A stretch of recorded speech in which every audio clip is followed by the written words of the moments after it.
দেখ এখন যে অঙ্কটা করছি এটা 2023 জেনারেলে এসেছিল। টপিকটার নাম কি ছিল? কিসের অঙ্ক? রেন্ট ফ্রি অ্যাকোমোডেশনের অঙ্ক। কি বললাম? Rent free accommodation.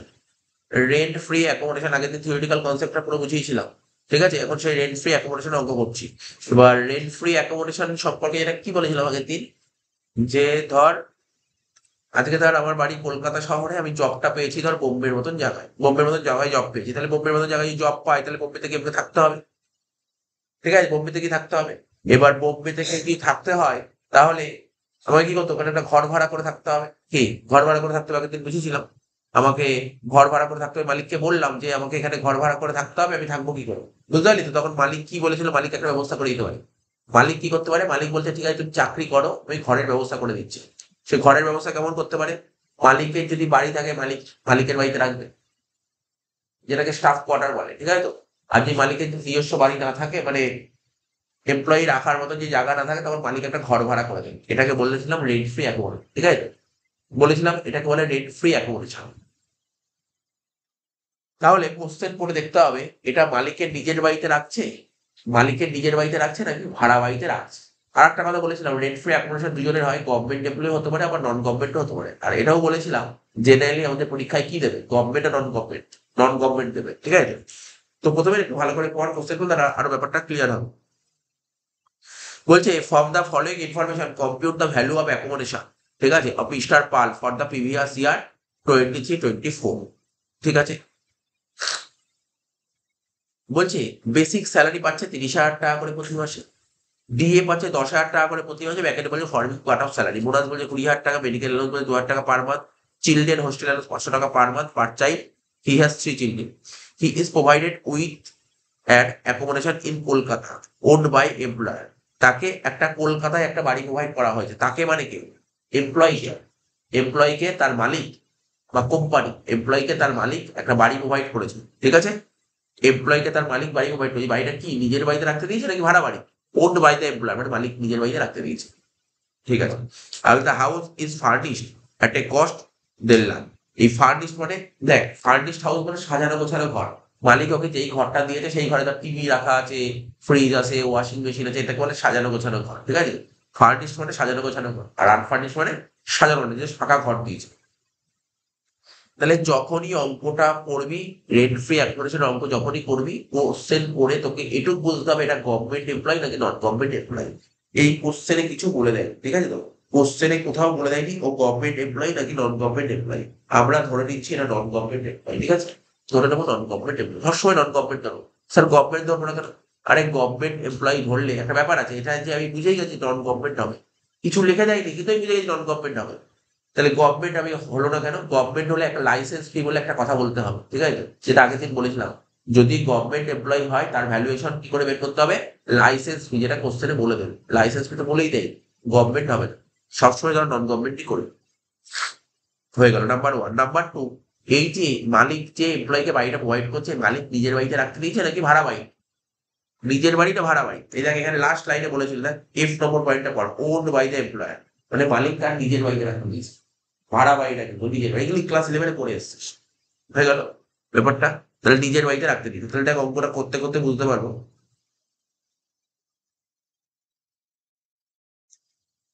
এরকম দাগ কাটতে হবে তোকে। দাগ কাট, পিছনে একটা দাগ কাটলে হবে। উপরে লেখ valuation of park unit in respect of rent free accommodation. উপরে লেখ valuation of park units, valuation of park units in respect of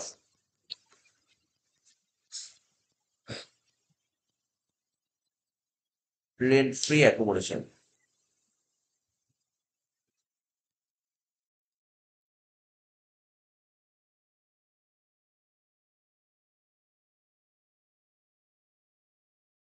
ঠিক আছে, পার্টিকুলার্স আর রুপিস। ঠিক আছে, পার্টিকুলার্স আর রুপিস। কোশ্চেন করে বুঝছিস তো? যেটাই বারবার বলছি, মালিক তার নিজের মানে এটা গভর্নমেন্ট এমপ্লয়ি নাকি non government employee? Non government ধরে নিয়েছি, কিন্তু এটা নন গভর্নমেন্ট এমপ্লয়ি। এবার নন গভর্নমেন্ট এমপ্লয়ির ক্ষেত্রে রুল কি ছিল? দুটো রুল ছিল নন গভর্নমেন্ট এমপ্লয়ি। বলছে মালিক নিজের বাড়িতেও রাখতে পারে আবার ভাড়া বাড়িতেও রাখতে পারে। এই কোশ্চেনটা পরে কি বুঝলো, নিজের বাড়ি না ভাড়া বাড়ি?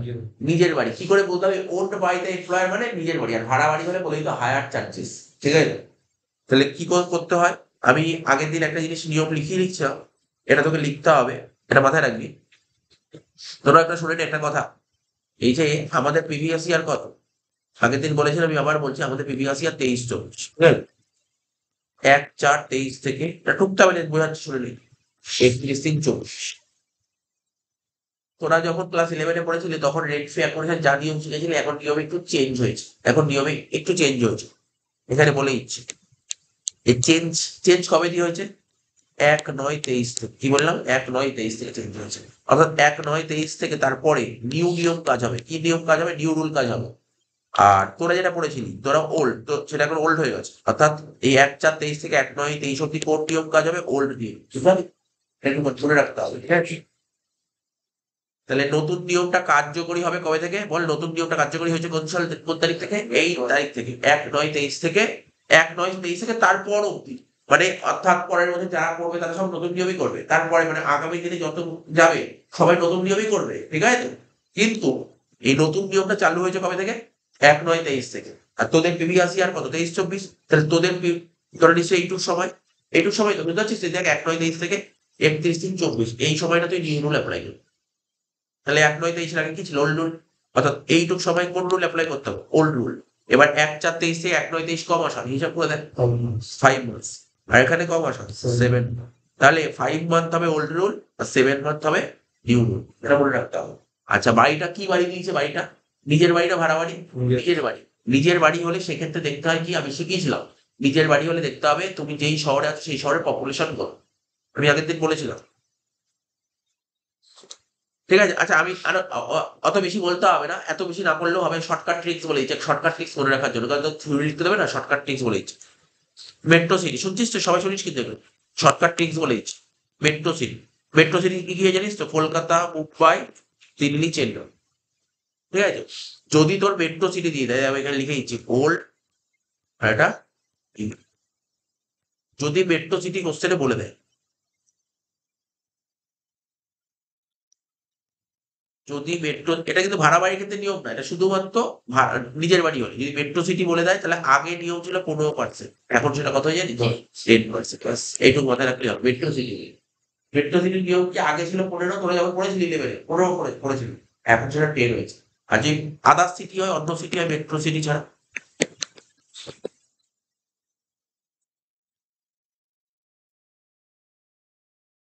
আগে ছিল 10, এখন হয়েছে 7.5। ব্যাস এইটুকু মনে রাখলে কাজ, এই অঙ্কটা হয়ে যাবে, এই অঙ্কটা হয়ে যাবে এইটুকু মনে রাখ। দুটোই মনে রাখতে হবে। কি বললাম? সব সময় দেখ, এই সিটির কথাটা কখন মাথায় রাখতে হবে, সিটির কথাটা কখন মাথায় রাখতে হবে? নিজের বাড়ি। ভাড়া বাড়িতে সিটি জানার দরকারই নেই। ভাড়া বাড়ির ক্ষেত্রে সিটি জানার দরকার নেই। বুঝতে পারলি গল্পটা কি বললাম? আমি যখন রুল আগের দিন বুঝিয়েছিলাম আরো অনেক কিছু বলেছিলাম, বাট এত জানার দরকার নেই। অঙ্ক নেবে, অঙ্ক নামানোর জন্য এইটুকু জানলে অঙ্ক নেবে, এইটুকু জানলে এই অঙ্কটা নেবে। তাহলে বোঝা গেল কি বললাম? তাহলে কি করবো এখানে যে অঙ্কটা করবো, তাহলে কি কি করবো বুঝতে পারছিস? একবার ওল্ড একবার নিউ দুটোই করতে হবে। অর্থাৎ আমি এমন পিরিয়ড লিখবো 1/4/23 থেকে 1/9/23, এই পিরিয়ডটা লিখ। লিখ, লিখ ফর, লিখ ফর এপ্রিল 23, এরপর লিখি for April 23 to August 23। April 23 থেকে আগস্ট 23 ক মাস হয় বল?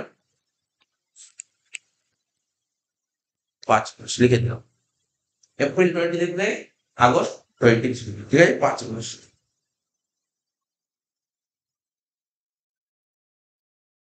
তাহলে এই যে এপ্রিল 23 থেকে আগস্ট 23, এটা কোন নিয়ম হচ্ছে? ওল্ড না নিউ? ওল্ড। ওল্ডে কত ছিল? আচ্ছা আচ্ছা, শহর পর শহর বলেছিলাম না আমি? কলকাতা। কলকাতা বলে দিয়েছিল। হ্যাঁ, কোশ্চেনে বলে দিয়েছিল কলকাতা। কলকাতা মানে মেট্রো শহর। মেট্রো শহরে আগে নিয়ম কত ছিল? 15%। তাহলে এখানে লিখতে হবে 15% অফ স্যালারি। ভালো করে দেখ, লিখছি দেখ কিভাবে লিখছি।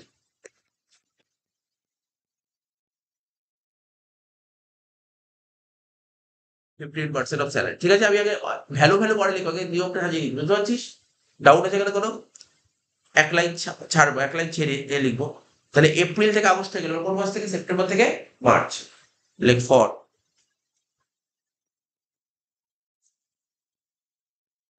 সেপ্টেম্বর 23 থেকে মার্চ 2024, কত মাস?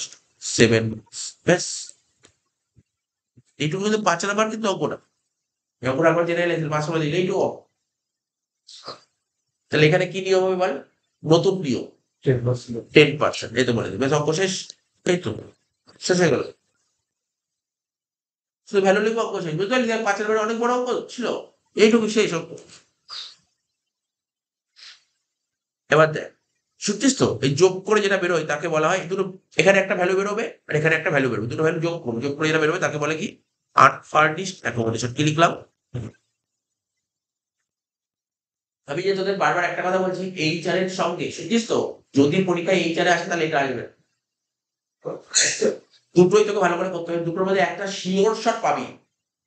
100 না 500% শিওর পাবি পাবি।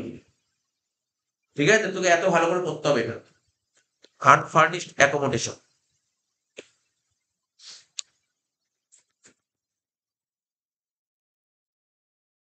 এর সাথে যোগ করতে হয় কি জানিস তো? Cost of furniture. কি করতে হয় যোগ? শুনে নে, কস্ট অফ, এর সাথে যোগ করতে হবে কস্ট অফ ফার্নিচার। কি যোগ করতে হবে? Cost of furniture. কি বললাম? Cost of furniture. এবার ফার্নিচার কত দিয়েছে বলি স্যার? আমি কি বলেছিলাম? ঘর দু রকমের ঘর দিতে পারে, একটা সাজানো গোছানো ঘর আর একটা এমনি ঘর দিত। তো এই অঙ্কটায় সাজানো গোছানো ঘর দিয়েছে কি দেয়নি? সাজানো গোছানো ঘর দিয়ে লাস্ট পয়েন্টটা বলেছে ওকে যে বাড়িটা দিয়েছে সেটা পুরো ফার্নিশড হাউস, মানে সাজানো ঘর। মানে ঘর তো দিয়েইছে, ঘর ছাড়াও ওকে একটা 1.5 লাখ টাকার ঘরেরটাকে পুরো সাজিয়ে দিয়েছে। এসি, ওয়াশিং মেশিন, ফ্রিজ, ঠিক আছে তো? তো এরকম আরো অনেক কিছু আছে, গিজার থেকে শুরু করে টেবিল, আলমারি সব দিয়ে সাজিয়ে দিয়েছে। ঠিক আছে? ফার্নিচার। আজ আমি আগের দিন বারবার বলেছিলাম একটা কথা, এখানে ফার্নিচার বলতে কাঠের ফার্নিচারকে বলা হয়। কাঠের ফার্নিচার হতে পারে, আবার যেমন টিভি কাঠের হয়নি, বুঝতে পারলি? কম্পিউটার, ল্যাপটপ, এগুলো ফার্নিচারের মধ্যে পড়ে, মানে ইলেকট্রিক্যাল গুডসও ফার্নিচারের মধ্যে এখানে পড়া হয়। ঠিক আছে? তাহলে তাহলে বুঝতে পারলি এখানে কি হচ্ছে? তাহলে ওকে যে ফার্নিচার গুলো প্রোভাইড করা হয়েছে, সেই ফার্নিচারটা কি? দেখ, ফার্নিচার কি হয়েছে, ওকে যে ফার্নিচার প্রোভাইড করা হয়েছে, সেই ফার্নিচারটা মালিকের নিজের থাকতে পারে। কি বললাম? মালিকের নিজের থাকতে পারে। যদি মালিকের নিজের থাকে তাহলে 10% হবে। যদি মালিকের নিজের না থাকে তাহলে মালিক নিশ্চয়ই বাইরে দিয়ে ভাড়া করে দিয়েছে, তখন ভাড়া স্যার কত টাকা করে? ধর সাপোজ মাস গেলে 5,000 টাকা করে ভাড়া, তখন প্রতি 5,000 একটু 12,000। ভাড়া করলে ভাড়াটা নিতে হবে, কত টাকা ভাড়া করে সেটা লিখতে হবে। ঠিক আছে? ভাড়া করলে কত টাকা ভাড়া দিয়েছে সেটা লিখতে হবে। আর যদি মালিকের নিজের হয় তাহলে 10%। এখানে কোথাও বলেছে মালিক ভাড়া করেছে? ভাড়া করলে বলেই তো হায়ার চার্জেস বলে একটা কথা বলবো। হায়ার চার্জেস, হায়ার মানে ভাড়া। তো কোথাও বলেছে ভাড়া করেছে? না। তাহলে কি মালিকের নিজের ফার্নিচার? মালিকের নিজের ফার্নিচার কত টাকা? 1.5 লাখ টাকা। তাহলে কত পার্সেন্ট আছে? 10%। ব্যাস হয়ে গেল। এখানে ব্যাকে লিখবো 1.5 লাখের 10% 15,000।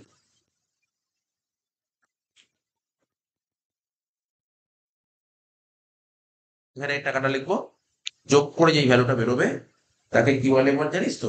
এটাকে বলা হয় হচ্ছে তোর value of rent free furnished accommodation. এবার টাকাগুলো বসিয়ে দিচ্ছি। Value of rent free furnished accommodation.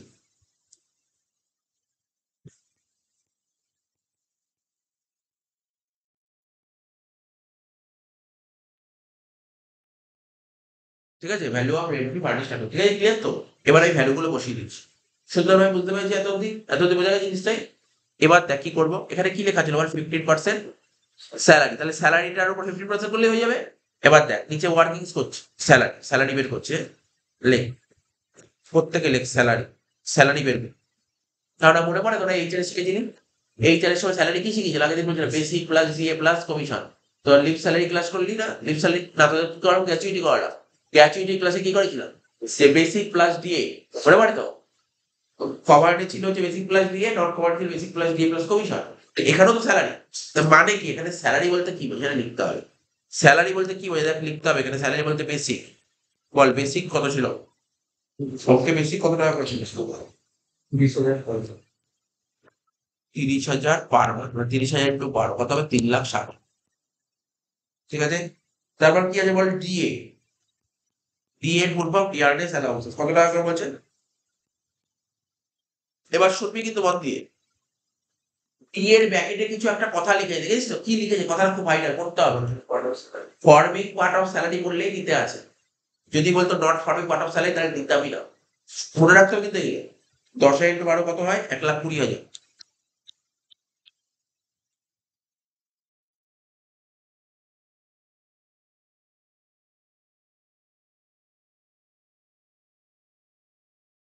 বুঝছিস তো তারপর কি ছিল বলে ডি এর পর বোনাস লাইক বোনাস বোনাস কত টাকা করেছিল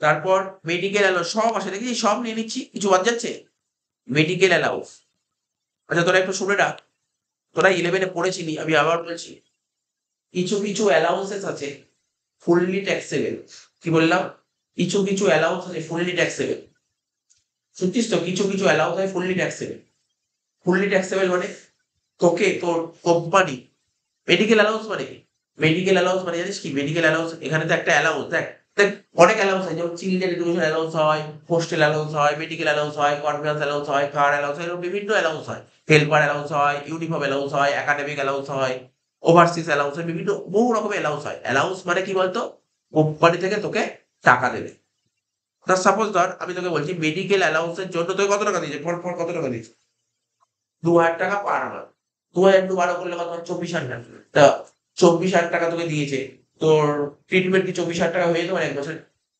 দেখা গেল 24,000 টাকা কবে ট্রিটমেন্ট হয়ে গেল সারা বছরে তো বা এমন হতে পারে তোর বেশি হয়ে গেল ও কোম্পানি থেকে তোকে প্রতি মাসে 2,000 টাকা করে দেবে তো তার প্রথম মাসেই ধর তোর ট্রিটমেন্ট করতে খরচা হয়ে গেল সাপোজ ধর কত অনেক খরচা হলো ধর 1 লাখ 1.5 লাখ টাকা খরচা হয়ে গেল ওই 2,000 টাকাই দেবে 2,000 টাকা বেশি দেবে না তুই বললাম বুঝলি তো তাহলে অ্যালাউন্স মানে কি জানিস তো অ্যালাউন্স মানে ও কিছু দেবে তোর কত খরচা হয়েছে জানার দরকার যেমন তুই ভাবনা এইচারে কি করেছিলাম কে রে এইচারে মানে হাউস রেন্ট অ্যালাউন্স কি করেছিলাম তুই একটা জায়গায় ঘর ভাড়া নিয়ে থাকতি বোম্বের মতন জায়গায় তোর ঘর ভাড়া 15,000 টাকা করে দিতে হবে কোম্পানি কিন্তু 5,000 টাকা দিচ্ছে তারপরে কি তোকে কিছুটা দেয় টাকা বুঝলি তো তো এরকম এটা অ্যালাউন্সেস তো মেডিকেল অ্যালাউন্স জিনিসটা কি মেডিকেল অ্যালাউন্স হচ্ছে কিছু কিছু এরকমই কিছু কিছু অ্যালাউন্স হয় ফুললি ট্যাক্সেবল হয় কিছু কিছু অ্যালাউন্স হয় পার্টলি ট্যাক্সেবল ঠিক আছে মেডিকেল অ্যালাউন্স হচ্ছে এমন অ্যালাউন্স এর এর জন্য কোনো রকমের কোনো ছাড় পাওয়া যাবে না। কি বললাম medical allowance fully taxable medical allowance fully taxable তাহলে ফুললি ট্যাক্সেবল তাহলে কত হবে 2,000 ইন্টু বার তবে 24,000 বুঝতে পারলি মেডিকেল অ্যালাউন্স কি ধরনের অ্যালাউন্স বললাম মেডিকেল অ্যালাউন্স এটা তুই হয়ে যাবে আমি আমি একটা চার্ট দিয়ে দেবো দেখি পিডিএফ চার্ট দেওয়া আছে কোন কোন অ্যালাউন্স ফুললি ট্যাক্সেবল একটু পড়ে নিতে হবে 4-3-4টে পড়লেই হয়ে যাবে মেডিকেল অ্যালাউন্স ফুললি ট্যাক্সেবল সেরকমই কিছু কিছু অ্যালাউন্স আছে যেগুলো পার্টলি ট্যাক্সেবল মানে বুঝতে পারছিস তো সাপোজ আমি তোকে বলছি পার্টলি ট্যাক্সেবল কাকে বলে সাপোজ ধর তোর কোম্পানি তোকে 1,000 টাকা দিয়েছে তুই 200 টাকা ছাড় পাবি বলে সরকার বলছে আমি এই অ্যালাউন্সের উপর 200 টাকা ছাড় দেবো তাহলে কত রইলো বাকি 800 টাকা 800 টাকার উপর ট্যাক্স দিতে এটাকে বলে পার্টলি ট্যাক্সেবল আর মেডিকেল অ্যালাউন্স কি সাপোজ তোর কোম্পানি তোকে 1,000 টাকা দিয়েছে সরকার বলে আমি কিছু ছাড় দেবো এটাকে ফুললি ট্যাক্সেবল বুঝলি ফুললি আর পার্টলি মানে ফুললি ট্যাক্সেবল মানে যদি কোনো ছাড় না পাওয়া যায় তাকে বলে ফুললি ঠিক আছে তো আর পার্টলি মানে কিছু ছাড় পাওয়া বুঝতে পারলি তো কি বললো আর কি ছিল মেডিকেল অ্যালাউন্স এর পর কি ছিল বল এই দেখ হোস্টেল অ্যালাউন্স লিখবি এটা চিলড্রেন হোস্টেল হোস্টেল অ্যালাউন্সেস ঠিক আছে তো বল হোস্টেল অ্যালাউন্স পর দিয়ে কি বলেছে পর 500 টাকা পার মান্থ 500 টাকা পার মান্থ মানে 1 মাসে 500 টাকা দিচ্ছে তোকে কোম্পানি তো 1 মাসে 500 টাকা দিলে বছরে কত হয় 500 × 12 হ্যাঁ কিনা এবার তোর চিলড্রেন কটা আছে 3 তাহলে 500 × 12 6,000 × 3 18,000 18,000 বুঝতে পারলি তো কত টাকা পেলি তুই কোম্পানি থেকে কত টাকা পেলি 18,000 টাকা পেলি এবার সুন্দর কথা তোকে মনে রাখতে হবে এগুলো ক্লাস 11-এ করানো জিনিস এমসিকিউ ঘুরে ঘুরে আসতো তো বলছে মানে মানে কোনো এমপ্লয়ি তার কোনো চিলড্রেন আছে যদি হোস্টেলে পড়াশোনা করে তাহলে কি সরকার কি কোনো ছাড় দেবে হোস্টেলে পড়াশোনা করলে সরকার ছাড় দেয় হোস্টেলে পড়াশোনা করলে সরকার ছাড় দেয় কত টাকা করে ছাড় দেয় তোকে মনে রাখ 300 টাকা করে ছাড় এটা মনে রাখতে হবে হ্যাঁ রুল 300 টাকা করে ছাড় দেবে তাহলে বুঝতে পারি তো তারপরে আগেরটা বলি মেডিকেল অ্যালাউন্স এর উপর কোনো ছাড় দেবে না কিন্তু হোস্টেল অ্যালাউন্সে ছাড় দেয় সরকার ছাড় দেয় কত টাকা করে 300 টাকা 300 টাকা এখানে লিখবো এক্সেপশন লেখ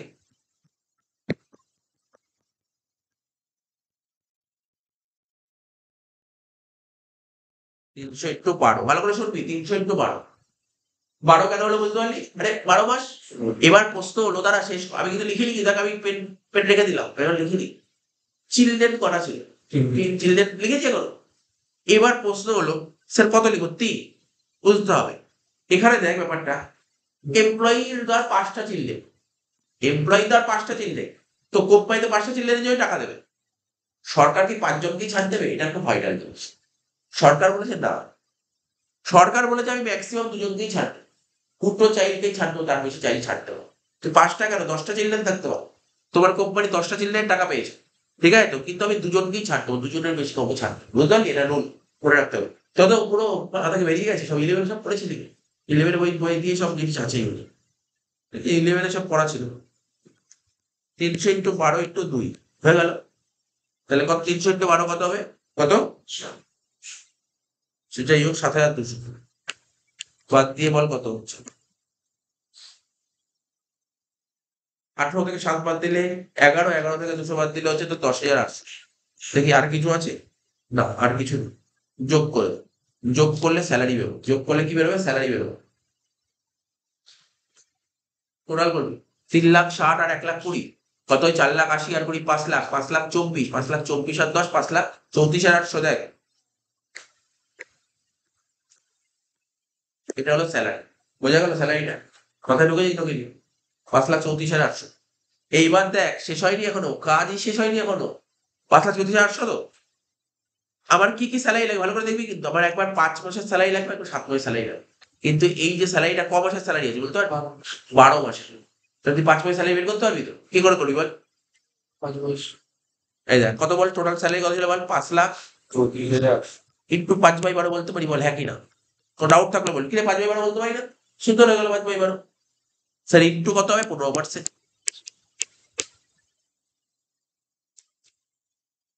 5,34,800 ইন্টু 5/12, লেখে ইন্টু 5/12 ইন্টু 15%, কত হচ্ছে? 3,425। এটা কত? 33,425, তাই তো?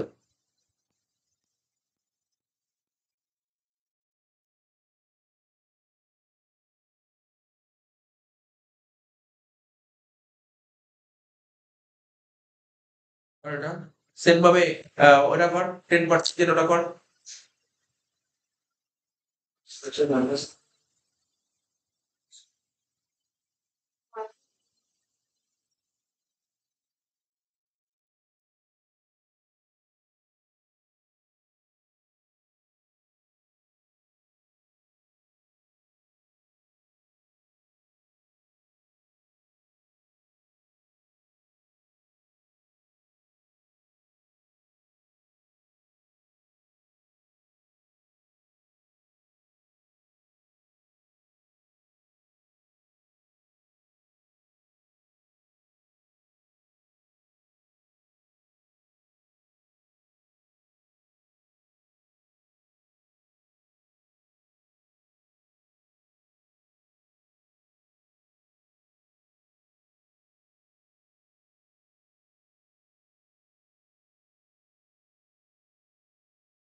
চিলড্রেন এডুকেশন অ্যালাউন্স 100 টাকা ছাড় পাওয়া যায়, কিন্তু হোস্টেলে 300 টাকা ছাড় পাওয়া যায়। হোস্টেলে পড়াশোনা করলে 300 টাকা ছাড় পাওয়া যায়।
আচ্ছা কত হলো? 33,420 হলো, তাই তো?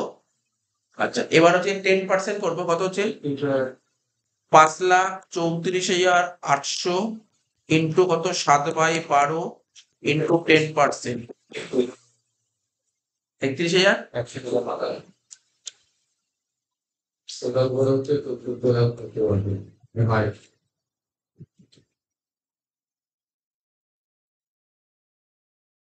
,31,197। 64,622, তাই তো? তার সঙ্গে 15,000 যোগ করবো, যোগ 7,9,6 এটা হলে আছে ৭৯,৬২২।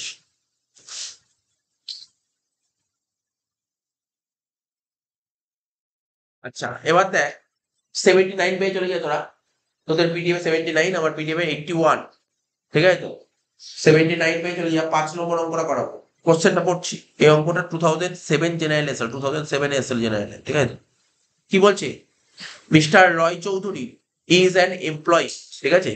Mister Roy Chowdhury is an employee of public limited company. দেখিস তো, বলে দিয়েছে কোথায় চাকরি করে, দেখি পাবলিক লিমিটেড পয়সা, প্রাইভেট কোম্পানি। এবং তার স্যালারি কত করে? 50,000 টাকা করে প্রতি মাসে, না কিন্তু বছরে 50,000 টাকা। He was given he was given free furnished accommodation in Kolkata, এবং তাকে একটা অ্যাকোমোডেশন প্রোভাইড করা হয়েছে সেটা কলকাতায়, এবং কি এখন এটা কি furnished accommodation, for which the company paid monthly rent. Company বলেছে আমি ভাড়া দেবো 3,000 টাকা। এবার এটা কি নিজের বাড়ি না ভাড়া বাড়ি? ভাড়া বাড়ি দিয়ে বুঝতে পারলি, এটা ভাড়া বাড়ি দিয়েছে। He was provided with free use of furniture, এবং ওকে ফার্নিচার দিয়েছে, ফার্নিচার প্রোভাইড করে, for which the company paid, এবং এই ফার্নিচারের জন্য কোম্পানি 2,000 টাকা ভাড়া দিচ্ছে, মানে কোম্পানির নিজস্ব ফার্নিচার ছিল না, কোম্পানি ফার্নিচারটা ভাড়া করে দিচ্ছে। 2,000 টাকা পার মান্থ মানে পার অ্যানাম বলেছে, ঠিক আছে? What is the value of rent free furnished accommodation for the aspect year 24-25? একদম ইজি অঙ্ক দিয়েছে।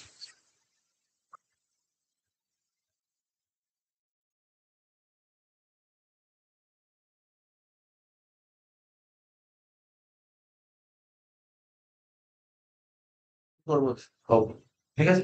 ওগুলো করছি, দাগটা কেটে নে। এবার লেখালেখি তার আগের অঙ্কটা যেমন লিখলে ওগুলো সেরকম লিখতে পারিস, কোনো সমস্যা নেই এতে।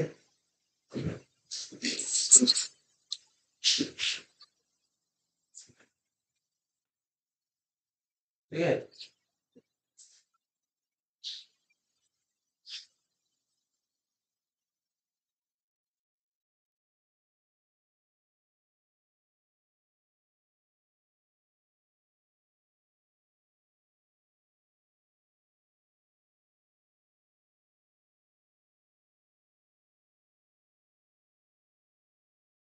তাহলে কি লিখবি? একই রকম ভাবে লিখবি। ওই কি লিখবো বলতো?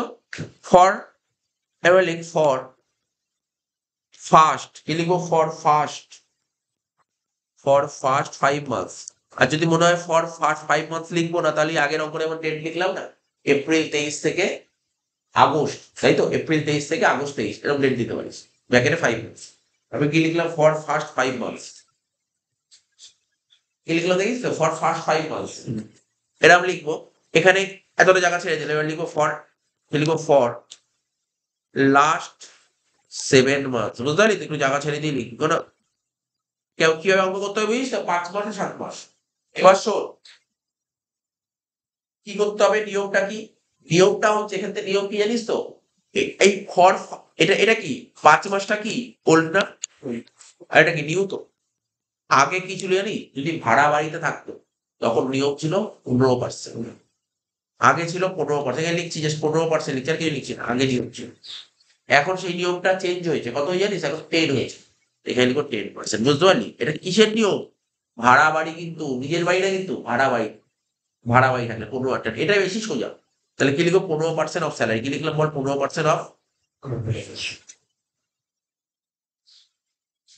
লিখলাম হচ্ছে 15% অফ স্যালারি, অর কি লিখবো? Or 15% of salary, or rent paid, or rent paid. লেখ পাশে লিখবি or rent paid, whichever is lower. কি লিখবি? Whichever is lower. Whichever is lower. এখানেও তাই লিখবো 10% of salary or rate paid whichever is low. Clear হয়েছে? নিয়মটা কোনো সমস্যা নেই। বা স্যালারি দেখ, কোশ্চেন পড়ে বল স্যালারি কত বলেছিল। স্যালারি কি বলেছিল, আমার তো মনে হচ্ছে একটাই টাকা দেখতে পাচ্ছি, স্যালারি 50,000 টাকা দিয়েছে। তো 50,000 টাকা তো পুরো বছরে দিয়েছে কি রে। তাহলে এখানে কি করবো, 50,000 টাকা তো নেবো না, 50,000 টাকার 5 মাস করবো, হ্যাঁ কি না, 5/12 ইন্টু কত হয় 15%, বুঝতে পারছিস তো। ফর রেন্ট পেড, অঙ্কটা বলতো রেন্ট কত টাকা করে পে করেছিল দেখি তো। 3,000। বলছে মান্থলি রেন্ট 3,000। তাহলে এখানে কত লিখবো কেউ বলতে পারবি? 3,000 ইন্টু 5। তাহলে বল, ক্যালকুলেটর নেই, ক্যালকুলেটর কর, 50,000-এর 5/12 কর, 50,000 ইন্টু 5/12 কর, 50,000 ইন্টু 5/12 কর, করে যেটা বেরোলো, ঠিক আছে, তারপর 15% কত হচ্ছে 3,124.9 হবে, 3,125, কত লিখলাম 3,125। আর 3,000 ইন্টু 5 করলে কত হয়, অর দিয়ে এটা 15,000, হ্যাঁ কি না। এই দুটো ছোট কোনটা, লিখে দিলাম 3,125। 10% অফ স্যালারি, তাহলে কি লিখবো 50,000 ইন্টু 7/12 ইন্টু 10%, অর 3,000 ইন্টু 7, ঠিক আছে।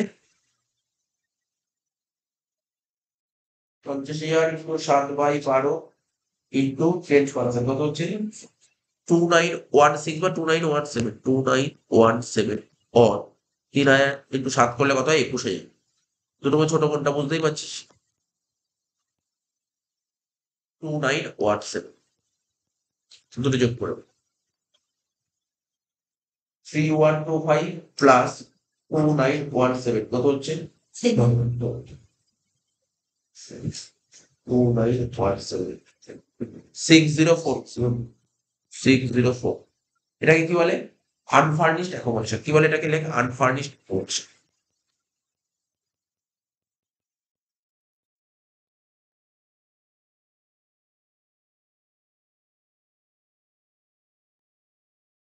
এর সাথে যোগ করবো কি ফার্নিচার, কিন্তু এখানে কস্ট অফ ফার্নিচার লিখতে পারবো না। কস্ট অফ ফার্নিচার তখনই লিখবো মালিকের থাকলে, মালিকের তো নেই, মালিক ভাড়া করেছে, তাহলে ভাড়া করলে কি লিখতে হয়, হায়ার চার্জেস অফ ফার্নিচার লেখ। বলতো ফার্নিচার কত টাকা হায়ার করেছে, বলেছিল 2,000 টাকা দিয়ে হয়ে গেল, পার অ্যানাম যোগ করবো, হয়ে গেল অ্যান্সার 8,042, শেষ। এটাকে কি লিখবো, বলে কি লিখতে হয়, এটাকে লিখতে হয় value of furnished accommodation, value